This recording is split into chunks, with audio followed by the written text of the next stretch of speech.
શિવમ વિદ્યા સંકુલ ચિત્તલની યુટ્યુબ ચેનલમાં આપનું સ્વાગત છે। ધોરણ 11 કોમર્સ વિષય વાણિજ્ય વ્યવસ્થા અને સંચાલન એનું પ્રકરણ છે ધંધાકીય સેવાઓ। આ ધંધાકીય સેવાઓની અંદર ભૂતકાળમાં આપણે વખારની સેવા, વીમાની સેવા, તાર ટપાલની સેવા એની ચર્ચા આપણે કરી હતી। આજના વિડીયોની અંદર એના પછીનો જે મુદ્દો છે વાહન વ્યવહાર અને હેરફેરની સેવા એની વાત કરવાની છે। તો માલની હેરફેર માટે વાહન વ્યવહારનો ઉપયોગ આપણે કરીએ છીએ। શરૂઆતની અંદર પ્રાણીઓ અને વાહનોનો ઉપયોગ થતો હતો। ધીમે ધીમે જે છે આપણે જળમાર્ગનો ઉપયોગ કરતા થયા અને 20મી સદીની શરૂઆતમાં વિમાનની શોધ થઈ તો વિમાનનો પણ આપણે ઉપયોગ શરૂ કર્યો। એનો અર્થ આપણને કીધો છે વાહન વ્યવહાર એ એવી સેવા છે કે જેમાં માણસો અને માલસામાનની એક સ્થળેથી બીજા સ્થળે હેરફેર કરવામાં આવે છે। મતલબ કે આપણે વાહન વ્યવહારની અંદર માણસો અથવા તો માનવીને અથવા તો માલસામાનને એક જગ્યાએથી બીજી જગ્યાએ આપણે મોકલીએ છીએ। એ વાહન વ્યવહારના પ્રકારો આપણને આપ્યા છે। એમાં સૌ પ્રથમ કીધું છે માનવ બળ દ્વારા સંચાલિત, એટલે કે જે વાહન વ્યવહાર માનવ બળ દ્વારા સંચાલિત મતલબ કે માનવ બળનો ઉપયોગ કરી અને જે વાહન વ્યવહાર થાય છે એની વાત કરી છે। માનવ બળનો ઉપયોગ કરી માનવી અને માલસામાનની હેરફેર કરવામાં આવે એવા માનવ બળ સંચાલિત વાહન વ્યવહાર એ હજુ પણ પ્રચલિત છે, જે પર્યાવરણ માટે ખૂબ જ અનુકૂળ છે। એમાં આપણને ખબર છે પેડલ રિક્ષા, જેને આપણે સાયકલ એવું કહીએ છીએ, અને હાથલારી, કે આ પેડલ રિક્ષા અને અથવા તો સાયકલ અને હાથલારી બંને માનવ બળ દ્વારા જે છે એ ચાલે છે। એનાથી કોઈ પ્રકારનું પ્રદૂષણ ફેલાતું નથી। આજે પણ આ સેવાનો ઉપયોગ જે છે એ ઘણા શહેરોમાં થતો હોય છે। પશ્ચિમ બંગાળનું કોલકાતા શહેર છે, યુપીનું લખનઉ કેવા શહેરો છે એની અંદર આજે પણ પેડલ રિક્ષા જોવા મળે છે। અને આપણા ગામડાઓની અંદર આજે પણ આપણે હાથલારીનો ઉપયોગ કરીએ છીએ કે ભાઈ વસ્તુ એક જગ્યાએથી બીજી જગ્યાએ મોકલવા માટે થઈ અને આપણે હાથલારીના માધ્યમથી વસ્તુઓ મોકલીએ છીએ। બીજું છે પશુ દ્વારા સંચાલિત, પશુબળ દ્વારા સંચાલિત મતલબ કે પશુના બળથી જે વાહન વ્યવહાર થાય એને પશુબળ દ્વારા સંચાલિત વાહન વ્યવહાર કહેવાય। એમાં ઘોડાગાડી અને બળદગાડું, બળદગાડાથી તો આપણે બધા પરિચિત છીએ, ઘોડાગાડી પણ આપણે બધાએ જોઈ છે કે ભાઈ એના માધ્યમથી માનવી અથવા માલસામાનને એક જગ્યાએથી બીજી જગ્યાએ આપણે લઈ જઈ શકીએ છીએ।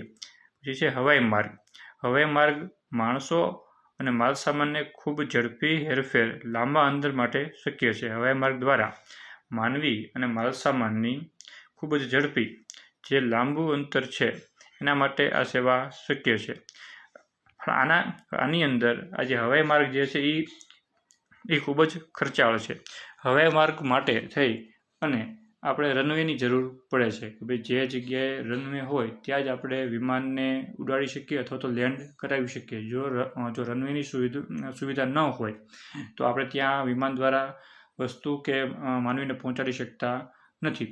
જોકે એવી જગ્યાએ આજે આપણે હેલિકોપ્ટરના માધ્યમથી માનવી અથવા તો માલસામાન પહોંચાડી શકીએ છીએ કે ભાઈ એવી જે જગ્યા છે કે જ્યાં રનવે નથી, જ્યાં એરપોર્ટ નથી, તો ત્યાં આપણે હેલિકોપ્ટરના માધ્યમથી માલસામાન અથવા તો માનવીને પહોંચાડી શકીએ છીએ। પરંતુ આ સેવા જે છે એ ખૂબ જ ખર્ચાળ છે, ખૂબ જ મોંઘી છે। એના પછી છે જમીન માર્ગ।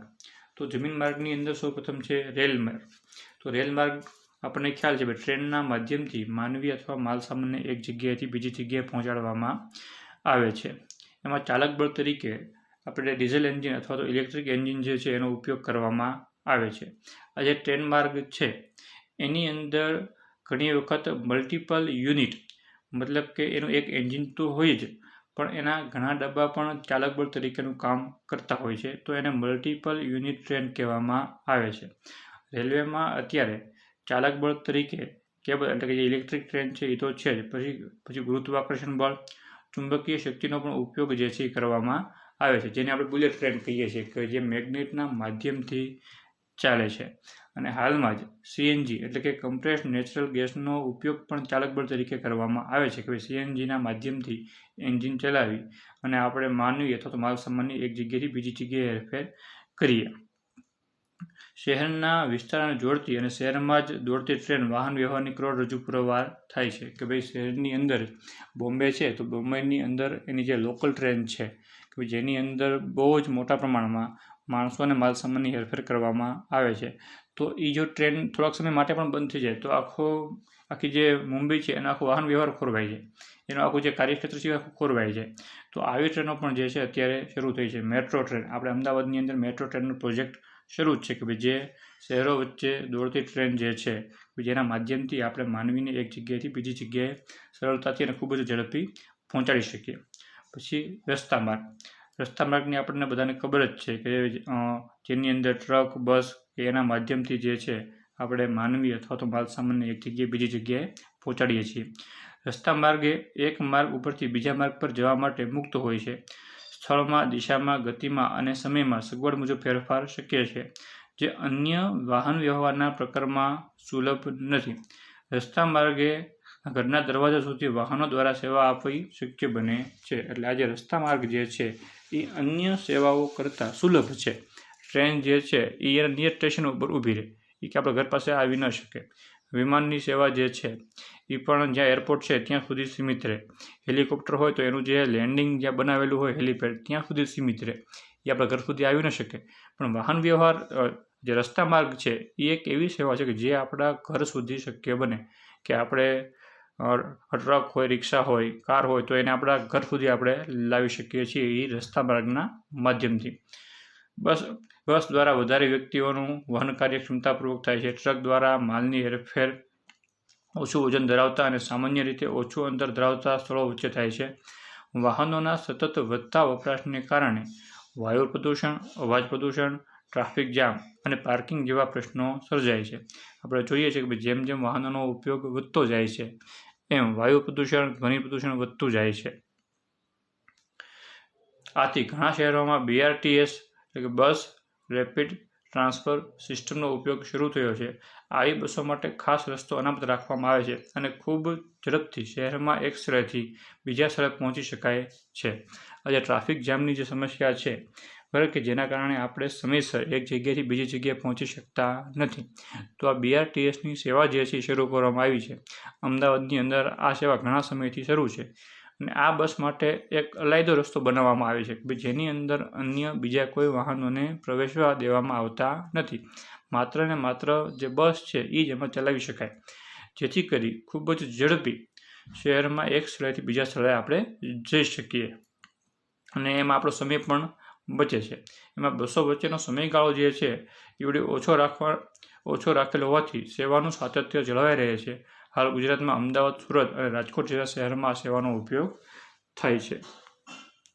એના પછી જે છે આપણો જળમાર્ગ, મતલબ કે સરોવરો અથવા દરિયાના માધ્યમથી, નહેર અથવા તો નદી વડે આપણે જળમાર્ગની અંદર હોડી, વહાણ કે અન્ય સાધનોથી જળમાર્ગ વાહન વ્યવહાર થાય છે. આપણે જોઈએ છીએ કે ભાઈ પોર્ટ ઉપર ઘણા બધા જહાજો આપણે આવે છે.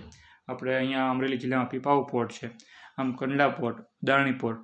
તો વિદેશમાંથી મોટી મોટી સ્ટીમરો જે છે એ માલસામાન અથવા તો માણસોને ભરી અને એ પોર્ટ ઉપર આવે છે જળમાર્ગના માધ્યમથી. બે નજીકના દરિયા કિનારાના સ્થળો અથવા તો જ્યાં પાણી અને સપાટ જમીન હોય ત્યાં મોટા પંખાથી ચાલતા ઓવરક્રાફ્ટનો ઉપયોગ થાય છે. મોટા ડેમ બનાવી નહેર દ્વારા પાણી દૂરના સ્થળો સુધી પહોંચાડવામાં આવે છે. આવી નહેરનો ઉપયોગ પણ જળમાર્ગ તરીકે થાય છે.